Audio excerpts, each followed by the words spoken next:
अस्सलाम वालेकुम, this is Odia foxtrot from defence outpost. तो आज हम लोग एक काफ़ी इंटरेस्टिंग टॉपिक के बारे में बात करने वाले हैं।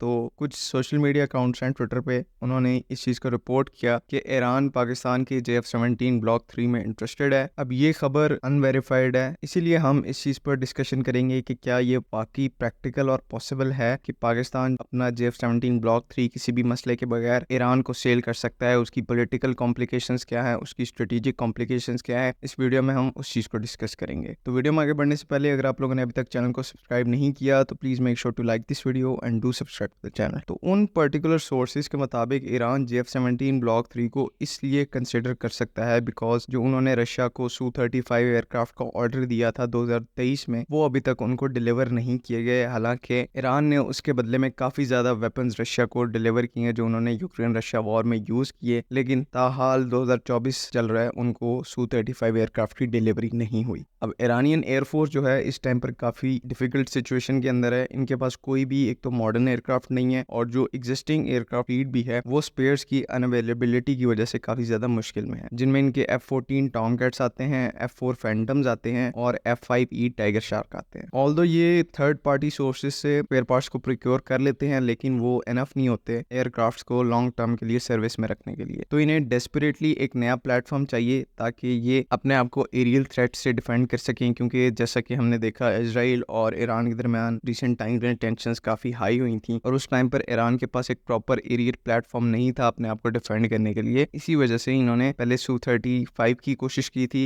अब वो क्योंकि वॉर की वजह से उसकी पॉसिबिलिटी बहुत कम हो गई है, तो ऐसा हो सकता है कि ईरान बाकी ऑप्शंस को एक्सप्लोर कर रहा हो। बाकी जो ये सवाल है कि क्या हम JF-17 ब्लॉक 3 जो है ईरान को ऑफर कर सकते हैं या नहीं, तो बिल्कुल हम ऑफर कर सकते हैं। हम इस चीज़ के लिए इंडिपेंडेंट है क्योंकि मेन कंपोनेंट्स जो थंडर के अंदर यूज़ किए जाते हैं वो नॉन वेस्टर्न है। इस वजह से हमें कोई प्रॉब्लम नहीं होनी चाहिए JF-17 को ईरान को ऑफर करने के लिए। हम सबको पता है कि ईरान के ऊपर इस टाइम पर वेस्टर्न सैंक्शंस है और JF-17 के अंदर एक वेस्टर्न कंपोनेंट है, उसकी इजेक्शन सीट जो कि मार्टिन बेकर की है, तो उसको हमें चेंज करना पड़ेगा चाइनीज ऑप्शन से। उसके बाद ही हम JF-17 ईरान को ऑफर कर सकते हैं। और इसमें भी चीज़ें इतनी प्लेन नहीं है क्योंकि वेस्ट ने ईरान के ऊपर सैंक्शंस लगाए हुए हैं, तो पाकिस्तान को यहाँ पर भी स्ट्रेटेजिक कॉम्प्लिकेशंस होंगी क्योंकि पाकिस्तान के वेस्ट के साथ ताल्लुक अच्छे हैं, तो उनमें थोड़ा बहुत चेंज आ सकता है और हो सकता है कि पाकिस्तान को इसके सिवियर ड्रॉबैक्स भी मिले। अब ये तो क्वेश्चन हो गया कि क्या हम ईरान को JF-17 ऑफर कर सकते हैं या नहीं, इसका जवाब आपको मिल गया होगा। अब बात करते हैं कि क्या हमें ईरान को JF-17 ऑफर करने चाहिए या नहीं। तो देखें, देखने को तो ईरान हमारा ब्रदरली कंट्री है, लेकिन जब भी कोई ऐसी बड़ी डील होती है तो पास्ट के जितने भी एक्शंस होते हैं उनको मद्देनजर रखा जाता है और इसमें ईरान ने कुछ ही अर्सा पहले हमारे ऊपर अनकॉल्ड अग्रेशन का मुजाहरा किया था,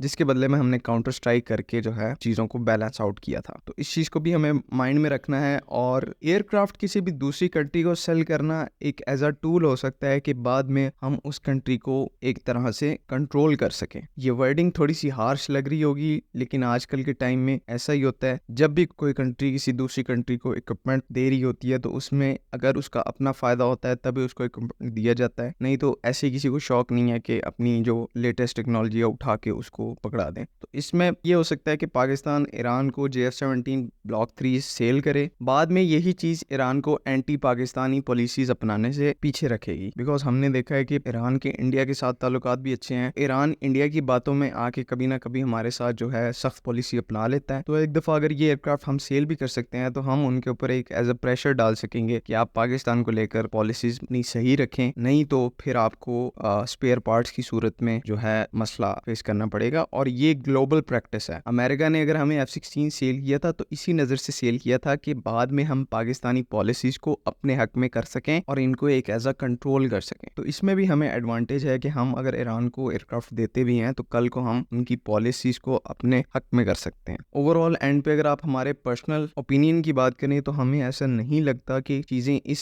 स्टेज पे गई हैं कि पाकिस्तान जो है JF-17 थंडर ईरान को ऑफर कर सके। हाँ, ये हो सकता है कि चाइना अपने बिहाफ पे JF-17 थंडर को ईरान को ऑफर कर दे। इस सूरत में पाकिस्तान के पास ये मौकफ होगा वेस्ट के सामने रखने के लिए कि हमने ईरान को डायरेक्ट सेल नहीं किया, लेकिन बाद में पीछे जो है मैन्युफैक्चरिंग पाकिस्तान से ही होके पाकिस्तानी इनके पायलट्स को ट्रेन करेगा, पाकिस्तानी एयरक्राफ्ट को मैन्युफैक्चर करके इनको देगा, लेकिन डील को हेड जो है वो चाइना करेगा। तो इस तरह भी हो सकता है, लेकिन इस टाइम पर ऐसी कोई इंडिकेशन नहीं मिल रही कि हम इस तरफ बढ़ सकते हैं। JF-17 थंडर के और पोटेंशियल कंटेंडर्स हैं मिडल ईस्ट के अंदर, 2 से 3 कंट्रीज़ हैं जो कि इंटरेस्टेड है, लेकिन ईरान के बारे में अभी कुछ कहा नहीं जा सकता। तो आई होप आप लोगों को आज की जो वीडियो है वो समझ में आ गई होगी। अगर इसमें कोई कन्फ्यूजन है तो आप कमेंट्स में ज़रूर पूछ सकते हैं। अगली वीडियो तक के लिए अल्लाह हाफ़िज़। पाकिस्तान जिंदाबाद।